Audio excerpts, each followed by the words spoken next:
waxa ahay takhtar kamid ah takhaatiirta ka howlgala dalka Sweden khaasatan caasimadeeda Stockholm. waxaa ku dhashay dalka Soomaaliya khaasatan magaalada Beledweyne. dalkan Sweden waxa mid anoo 4 jir ah. marka dabcan waxbarashadeeda dhamaan waxa ku soo qaatay dalkan Sweden dugsi hoose ilaa dugsi sare. jaamacadda laakiin waxa ka soo dugsi hoose ilaa dugsi dhexe waxa ku qaatay magaalada Stockholm, حتى dugsi sare yani kulli wax ku qaatay Stockholm. jaamacadda waxa ka soo dhigtay laakiin dalka Romania 6 sanaba. waxaana qalin jebiyay sanadkii 2013. marka waxa ka soo wareegatay taqriiban 7 sano oo aan dalkan ka shaqeynayay. horta dalkan muddo badan wadanka ma joogin hadda Soomaaliyeed marka loo eego ajaanibta kale. qofka Soomaaliga markuu hami dheer mise hami sare leeyahay badana iskuulaadka cilada u weyn jirto waxay tahay hamigii baa laga dilayaa ama waxa lagu dareeyaa inaad waxyaabo kale oo adiga aad rabin inaad baratid ama lagu niyad jabiyo. marka waxa muhiim ah qofka markuu hami leeyahay ama uu leeyahay aragti sare meel fog inuu gaaro inuusan ogolaan in hamigiisa la jabiyo. mar walba dugsiga sare marka dhiganay hamigeyga waxa ayna takhtar noqdo. waxaana taas keenayso qiso dheer oo dhanka aabahay ku geeriyooday dalka Soomaaliya una geeriyooday caafimaad darro. يعني maadaama aysan jirin xilliga 2004 xilliga geeriyooday Allah u naxariista inaysan jirin wixii basic ah ee caafimaad looga baahnay sida CT oo kale. taas markii uu boogaadisay mise igu baraw inaan yani aan takhtar noqdo dalkayga aan u noqdo. taana iyadana qiso kale weey oo aan Soomaaliya 2 sano hadda ka soo joogo soo shaqeeyo in muddo aan hospital aan soo bilaawno. familkayga khaasatan walaashay marna hooyaday ah ay soo xilliga anaga aan soo kornay wadankan joognay ma jirin role model fara badan mise dad aan aragtay dheer aan ka raacno. inkastoo mar walba taageeray jirtay khaasatan macallinkayga iga caawin jiray dhanka leksooyinka mise waxbarashada macallin Falastiin aad ii soo gacan qabtay. laakiin sidoo kale role model badan oo lagu daydo ma jirin waagaas. waa su'aal fiican run ahaantii marka eegtid yani ajnabi walba dal walba ku yimaado waxa muuqdo mise la maqlaa dadka xun yani dadka wax xumaanta suubiya ama dhacdada suubiya mar walba la maqlaa.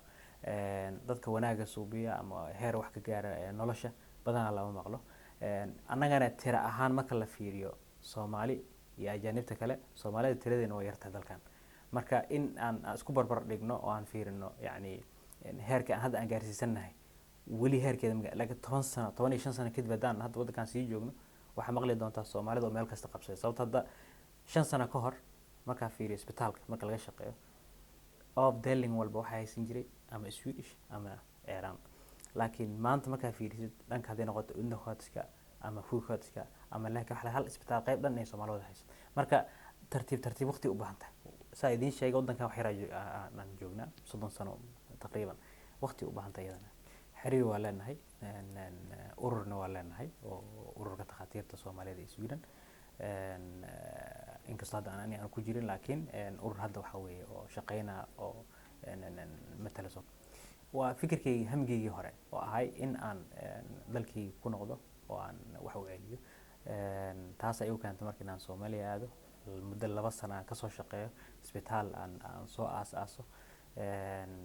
ilaa yani dad badan oo run ahaantii bukaano cudurro halis lahaan aan ku daaweyno oo ku caafimaadaan alxamdulillah. waa ku fikiray waana arin aan ku dhaqaajin doono hadda clinic Stockholm ku yaala meesha maanta afrino rugtan caafimaad. fikirkan waxay tahay insha Allah inaan ku sii faafino dalka Sweden meelkiisa noqoto Stockholm iyo Göteborg maalmo magaalooyinka ugu weyn ah ilaa ay gobolada kale inaan gaarno. sharta ka dhax bixid lama dhihi karo sababtoo ah ma aqaan xasuusatid 2016 ilaa 2018 u dhaxaysay magaalo aan tagay way yartahay yani dalka Sweden waan ugu talagalnay inaan baraarujino Soomaalida cudurrada maxaa la yiraahdaa folk ihtimaal la yiraahdo sida sokorta iyo dhiigkarka aan ka baraarujino xataa cudurrada dhimarka waan baraarujinay. laakiin waxa u maleynaa mashquulka iska yar bataa cid ka baxday Soomaalida ma waa taa waxa way waa ka soo horjeeda aniga khaasatan waxa way waa Soomaalida diyaar u nahay waan dhex deganahay ilaa hadda kama wali ma noo suurtagelin ka urur ahaan ururka takhaatiirta Soomaaliyeed ee Sweden.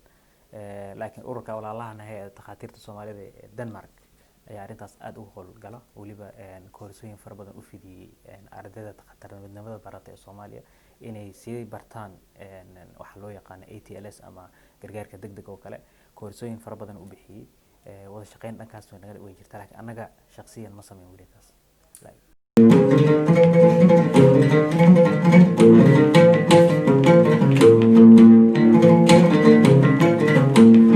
أقلتي لأنتي كليجي متاني